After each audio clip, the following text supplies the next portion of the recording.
Good morning students. Jaikumar sir की class में आपका स्वागत है। आज के इस वीडियो में हम जानेंगे डू एस डायरेक्टेड। पहले देख लेते हैं कौन कौन से क्वेश्चंस हम करने वाले हैं। This is the school my father teaches here, combine using relative clause. If he does not have time, he will not have you.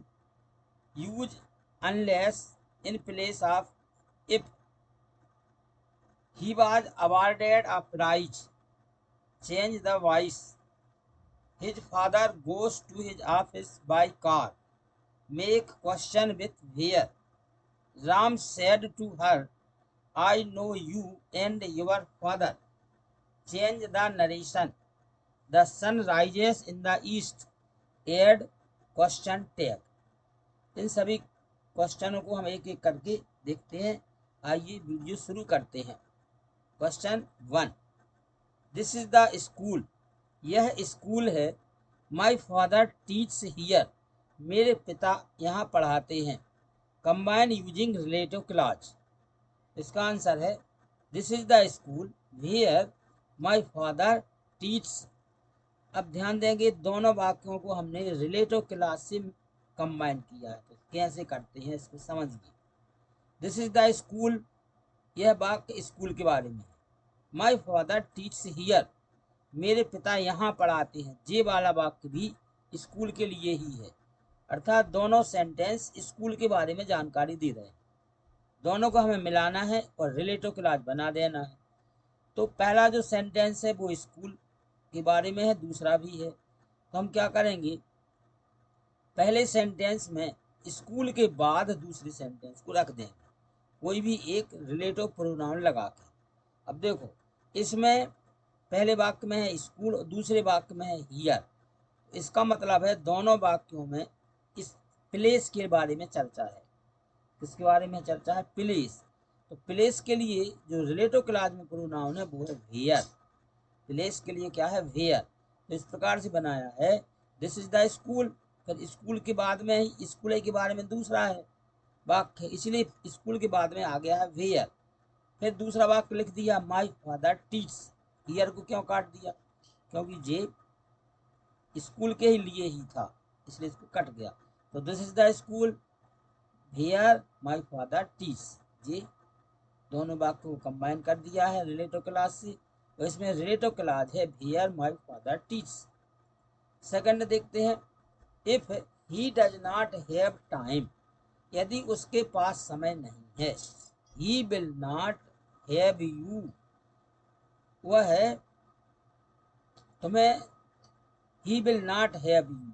अब देखो यहाँ हो सकता है हैव के यहाँ पर कोई दूसरी वर्ब हो, यदि हम हैव ही मान लें तो इसको हमें use unless in place of if, जहाँ पर इफ लिखा है वहाँ अनलेस रख देना। तो हम क्या करते हैं, इफ का मतलब होता है यदि और अनलेस का मतलब होता है यदि नहीं। तो यदि हमने इफ को हटाया अनलेस रखा तो इसका मतलब है कि इफ भी रख दिया है हमने और नॉट भी रख दिया है, क्योंकि अनलेस का मतलब इफ नॉट, यदि नहीं। देखो इफ को हटा दिया, अनलेस रख दिया, फिर ही सब्जेक्ट आ गया। डज नॉट जो था इसको हटा देंगे, डज नॉट। क्यों? क्योंकि अनलेस में नॉट आ गया और नॉट है इसीलिए डज है, तो हमने डज नॉट को हटा दिया। अब ही के साथ हैव नहीं आता, तो ही के साथ क्या आएगा? Has. Unless he has time, he will not have you, he will not have you. Unless he has time, he will not have you. Next देखते हैं third, he was awarded a prize. He was awarded a prize. Change the voice, इसमें हमें voice change करना है। देखिए, he was awarded a prize, उसको एक इनाम दी गई। ये जो वाक्य है ये पैसिव वॉइस में लिखा है। कैसे पता चल गया हमें? इस वाक्य में हम देख रहे हैं कि जो ही तो सब्जेक्ट है, बाज है हेल्पिंग वर्ब, अवार्डेड है मेन वर्ब। मेन वर्ब का ये तीसरा फॉर्म दिया गया। तीसरे फॉर्म के पहले अगर एक्टिव वॉइस है तो या तो हैज आएगा या हैव आएगा या हैड आएगा या विल हैव या शेल हैव, ये वर्ब आते हैं। Has, have, had, will have और शेल हैव, तो फिर वो एक्टिव वॉइस होता है। लेकिन यदि तीसरे फॉर्म के पहले बी का फॉर्म आ जाए, बी के फॉर्म कौन कौन से हैं? इज, एम, आर, बाज, बर, बीइंग, बीन या खुद बी, तो वो पैसिव वॉइस होता है। हम देख रहे हैं अबाइडेड तीसरा फॉर्म है, उसके पहले आ गया है बाज, पैसिव वॉइस है। इसका हमें एक्टिव वॉइस बनाना है। एक्टिव वॉइस बनाएंगे तो सबसे पहले सब्जेक्ट की जरूरत होगी। सब्जेक्ट इसमें दिया नहीं गया, बाई के द्वारा लिखा देता है नहीं, तो उसको इनाम दिया गया, इसलिए हमने सब्जेक्ट को अपने मन से समझ लिया है समवन। अननोन सब्जेक्ट होगा इसलिए उसको नहीं लिखते पैसिव में, तो समवन को ले आए। समवन, अब चूंकि बाज अवार्डेड पास्ट इंडेफिनिट टेंस में होता, someone awarded him a prize, क्या बन गया? Someone awarded him a prize. यदि हम इसका पैसिव वॉइस बनाएंगे तो हिम का हो जाएगा ही के बाद में पास्ट टेंस है तो बाज आएगा। अवार्डेड तीसरा रूप ज्यों कहते हैं, he was awarded a prize, इस प्रकार से बन जाएगा। नेक्स्ट फोर्थ सेंटेंस है, his father goes to his office by car. His father goes to his office by car. Make question with where. Where से हमें क्वेश्चन बनाना। जब कभी भी हमें किसी सेंटेंस, अफर्मेटिव सेंटेंस है और इंट्रोगेटिव बदलना पड़ता है, क्वेश्चन वर्ड वाला, तो पहले हम उसी क्वेश्चन वर्ड को रख देते हैं। इसमें हमने वेयर से बनाना था तो वेयर रख दिया। अब हम देखते हैं मेन वर्ब। मेन वर्ब या तो फर्स्ट फॉर्म में होगी या सेकंड फॉर्म में होगी या एस या ई एस फॉर्म में होगी, या यदि मेन वर्ब नहीं है तो हेल्पिंग वर्ब होगी मेन वर्ब के साथ साथ। इसमें हेल्पिंग वर्ब नहीं है, मेन वर्ब ही है, तो एस फॉर्म है, इसलिए हम इसमें अब हेल्पिंग वर्ब रखेंगे डज। फिर सब्जेक्ट रख देते हैं, where does his father go. Where does his father go, जो वेयर है, वेयर का जो भी उत्तर हो सकता है उसको नहीं लिखेंगे।